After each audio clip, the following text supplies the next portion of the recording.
talk about something awkward, hilarious, and 100% normal.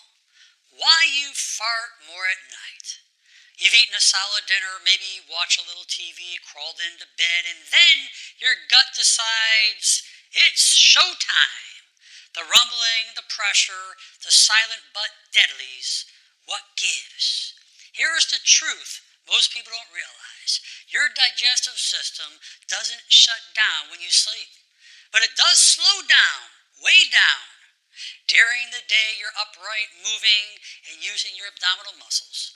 Gas shifts and exits with more control. But when you're lying down, gravity works differently. Your abdominal wall relaxes, and your internal pressure redistributes. And what's even more interesting is that during sleep, especially deep REM sleep, your anal sphincter muscle relaxes slightly. What does that mean? That means more gas. It has a freer path to escape, often with zero warning. But where does all this gas actually come from? It's not just swallowed air. The real source is bacterial fermentation. It's happening in your colon. All those healthy gut bugs. Your microbiome going to work breaking down that leftover carbohydrates that weren't fully digested earlier in the day, especially if your dinner was high in fiber, starch, cruciferous vegetables, beans, dairy, or artificial sweeteners. As a ferment, they release gases like hydrogen, methane, and carbon dioxide. And when you're finally resting, guess what? Your body can start clearing out what built up all day long. And here's the wild detail. Your intestines, they actually experience a circadian rhythm too. That means your gut moves differently at night than during the day.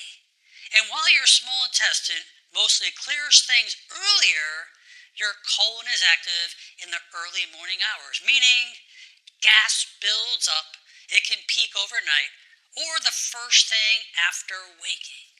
You might not notice it during the day because you're subconsciously controlling your pelvic floor. You're sitting upright, you're holding intention, you're doing your thing, your mind is busy. But at night, it's what we call freedom. It's perfectly normal.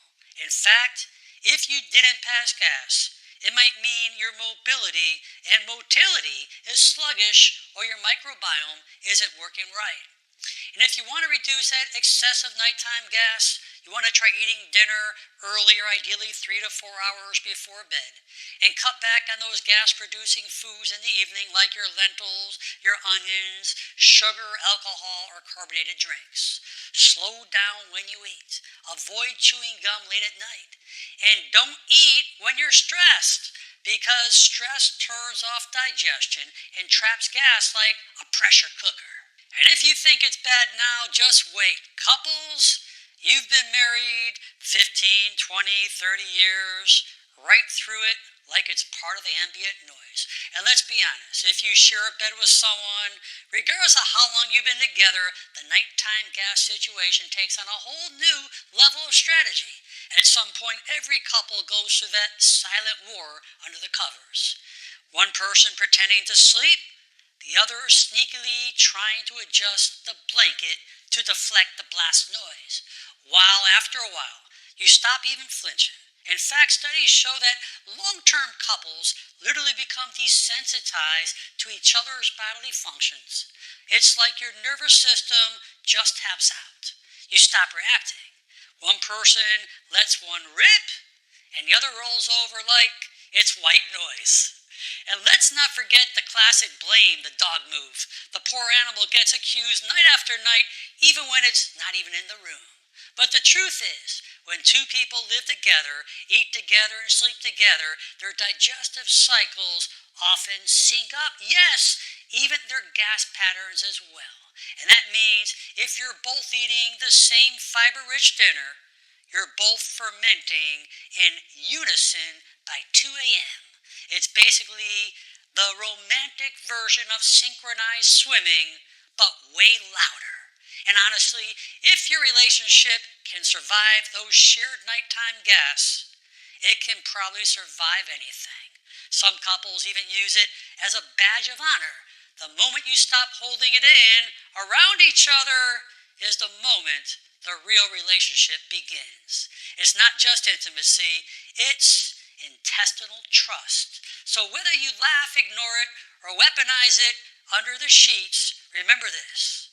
Love is patient, love is kind, and love might occasionally lift the blanket for ventilation.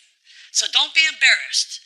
Nighttime gas isn't just a punchline, it's proof your gut is alive, it's functioning, and trying to do its job quietly while you sleep. Sure, it's not the most glamorous part of health, but it's human. It's natural. And honestly, if you got a little symphony playing under the sheets, it means your gut bugs are hard at work keeping you balanced. So the next time someone gives you that look, just say, "It's not me, it's microbiology."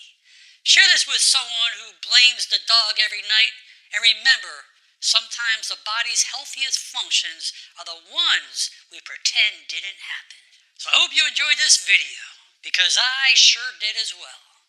Please leave your comments below, share it with your friends and family, and most important, make it a great day. I'm Dr. Alan Mandel.